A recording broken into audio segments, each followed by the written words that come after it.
రైతులు కమర్షియల్ క్రాప్లు పండించడంలో చాలా చైతన్యం కలిగిన వాళ్ళు. ఈ ప్రాంతంలోనే చెరుకు పండించేది, ఈ ప్రాంతంలోనే సోయాబీన్ పండించేది, ఈ ప్రాంతంలోనే మొక్కజొన్న పండించేది, ఈ ప్రాంతంలోనే ఎర్రజొన్నలు పండించేది, ఈ ప్రాంతంలోనే మీరు పసుపు పండించేది. ఆనాడు పెద్దలు చెప్పేవాళ్ళు, నేను నిజామాబాద్ వెళ్ళినప్పుడు, ఒకప్పుడు ఒక క్వింటాల్ పసుపు మార్కెట్లో అమ్మితే తులం బంగారం కొనుక్కొని ఇంటామ కోసం తీసుకొచ్చేది అని. మరి ఇవాళ తులం బంగారమేమో 2 లక్షలు అయింది, పసుపుకు మాత్రము ఈరోజు ధరలు లేవు. కానీ ఈనాడు వ్యవసాయంలో మార్పు రావాలి. ఈరోజు పామాయిల్ ఫ్యాక్టరీని దాదాపుగా 750 కోట్ల రూపాయలతోని ఈనాడు కార్పొరేషన్ ఆధ్వర్యంలో ఈరోజు ప్రారంభించుకున్నాం. తుమ్మల నాగేశ్వరరావు గారు, రఘునందనరావు గారు చెప్పినట్టు తెలంగాణ రాష్ట్రంలో పామాయిల్ పంట ఈనాడు 3 లక్షల ఎకరాలకు చేరింది. 3 లక్షల ఎకరాలు కాదు, 10 లక్షల ఎకరాల పామాయిల్ పండించినా కొనడానికి ప్రభుత్వం సిద్ధంగా ఉంది. మీకు లాభసాటి వ్యవసాయంగా మారుతుంది.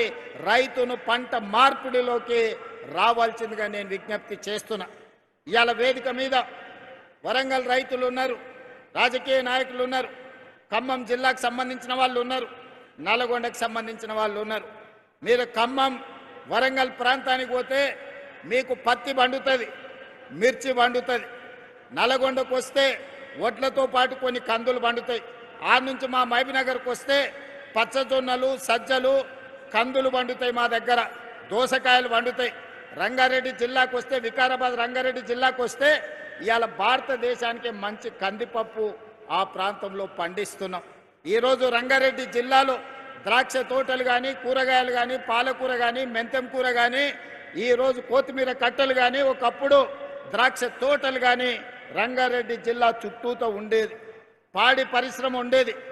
ఆర్టీసీలో బస్ ఎక్కితే వనస్థలపురం హయత్ నగర్ నుంచి పాల క్యాన్లతోని, కూరగాయల తట్టలతోటి పండ్లు, ఫలాలు, కూరగాయలు తీసుకొని మా రైతులు ఆర్టీసీ బస్సులో హైదరాబాద్కు అమ్మనికి వచ్చేది. కాలం మారింది, రియల్ ఎస్టేట్ పెరిగింది, పంట తోటలు అన్నీ కూడా లేఅవుట్లు అయిపోయినాయి, ప్లాట్లు అయిపోయినాయి. ఇవాళ ఎక్కడ చూసినా పాలు ఎక్కడి నుంచో కొనుక్కుంటున్నాం, కూరగాయలు విదేశాల నుంచి తెచ్చుకుంటున్నాం, కోడిగుడ్లు పక్క రాష్ట్రం నుంచి తెచ్చుకుంటున్నాం, తమిళనాడు నుంచి. మరి చికెన్ కావాలంటే ఒక దగ్గరకు పోతున్నాం, పాలు కావాలంటే చిత్తూరు పోతున్నాం, కూరగాయలు కావాలంటే ఇంకో రాష్ట్రం పోతున్నాం. ఇట్లా ఏది చూసినా ఇవాళ ఇతర ప్రాంతాల నుంచో, ఇతర జిల్లాల నుంచో, ఇతర రాష్ట్రాల నుంచో, ఇతర దేశాల నుంచో దిగుమతి చేసుకునే పరిస్థితి వచ్చింది. దీనికి కారణం ఏందో మా రైతన్నలను ఆలోచన చేయమంటున్నా.